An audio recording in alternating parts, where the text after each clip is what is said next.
Netflix's new Resident Evil commits the greatest sin. It's boring. Whether you are a fan of the games or not a fan of the games, I still wouldn't recommend it. I'm just gonna go ahead and save you 8 hours of your life and tell you why it didn't work for me. And it has nothing to do with the casting controversies or the outcries of fans who keep saying this isn't Resident Evil every time something Resident Evil related comes out year after year. Decade after decade. I went into this show the same way I went into Welcome to Raccoon City, with zero expectations. I don't need an adaptation to recreate the same things I can already experience by just playing the video games. I want to see them challenge the source material, try something new and interesting. Welcome to Raccoon City, love it or hate it, it did try out some new interesting things. I gave my honest opinion on it and I enjoyed it from an extremely different lens. I personally enjoyed it for reasons the average Resident Evil fan will absolutely not give a crap about. I never enjoyed the Paul W.S. Anderson movies and I've played the games more times than I even care to admit. I don't even like most of the CGI films. Resident Evil Vendetta and Welcome to Raccoon City are the only Resident Evil movies that I actually like. Neither one of these movies were exceptionally phenomenal or an accurate adaptation, but I enjoyed them for what they are, and what they are is a couple of Resident Evil films that were not afraid to try something different and do it with at least some sense of coherence. The Resident Evil Netflix show does neither of these things. Like all the other adaptations, it's doing its own thing, but even then, it still doesn't have an original or coherent bone in its body.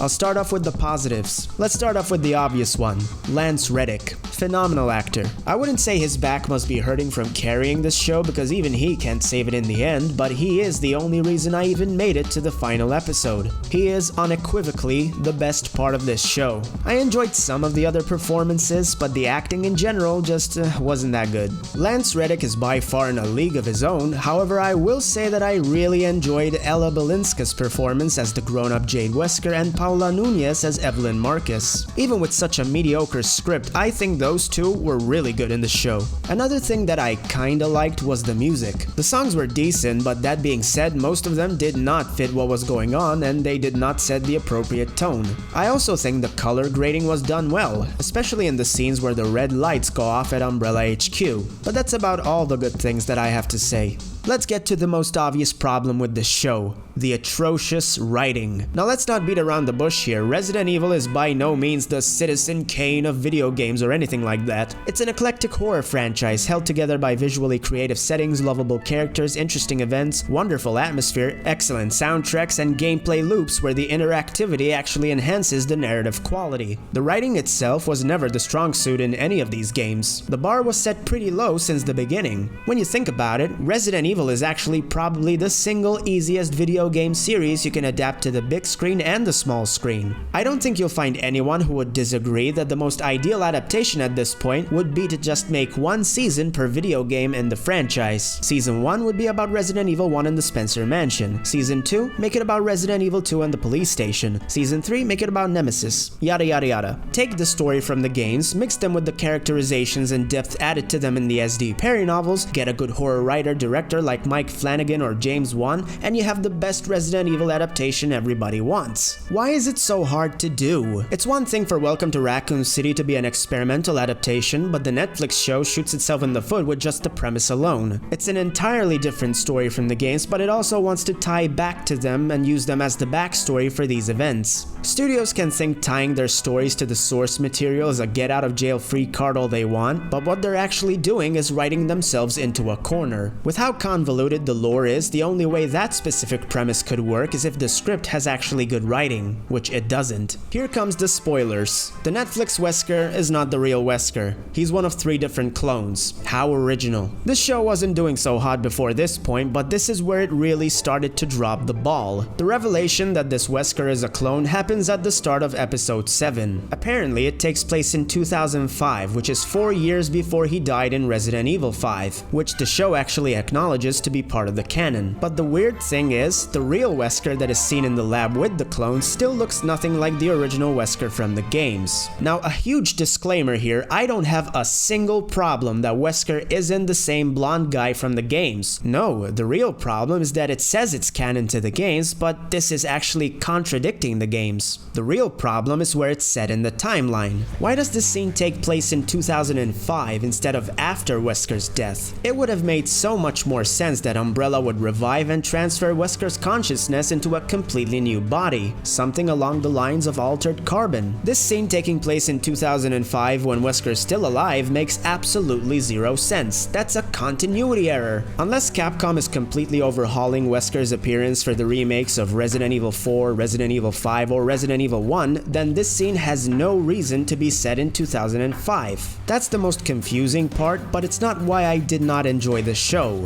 Honestly, the biggest problem is that even if you're not a Resident Evil fan, there's nothing interesting here. The show's storyline shuffles back and forth between the apocalypse in present day and the new Raccoon City incident set in the past, and neither storyline is interesting. The present day apocalypse tries to be a mix of The Walking Dead and Resident Evil Extinction, aka a poor imitation of Mad Max, and it's where most of the action moments happen. It's all spectacle but with no real story. The timeline in the past resorts to a slow burn drama about another outbreak just waiting to happen. Where the present timeline was just straight up bland, the past timeline is straight up boring. I can totally get behind the concept of having daughters giving Wesker's character a real sense of depth and humanity, but the Wesker daughters are just not interesting. And the confirmation that Wesker is just a clone, it robs you of the opportunity to see the real Wesker actually grow as a character. What is the point? They had a golden opportunity to show a different side of Wesker. But no, he's just a one-dimensional evil guy who just died in a volcano. So much for depth. The Wesker clones eventually end up dying in the past timeline, and the present timeline ends with the Wesker twins, who are also superhuman clones, violently fighting against one another over opposite ideologies while the zombie hordes walk right past them because plot armor.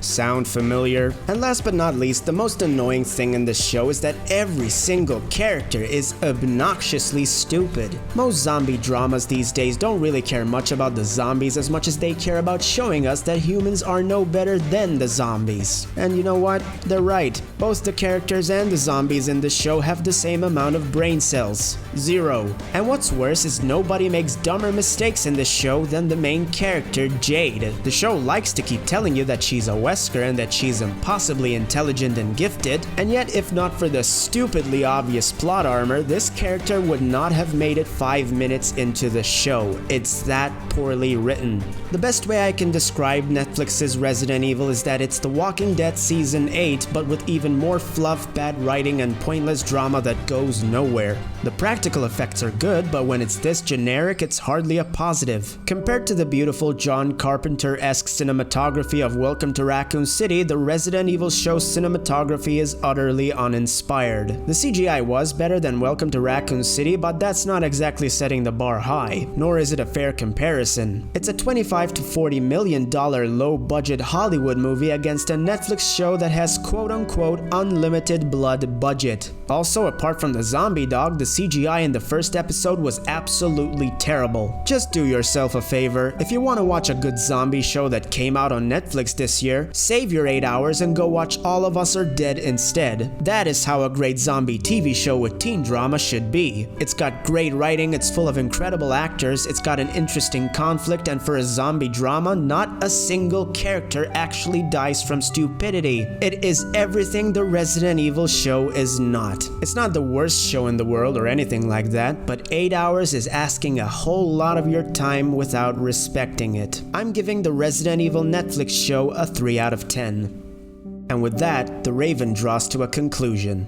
Thank you so much for watching, and I'll see you next time.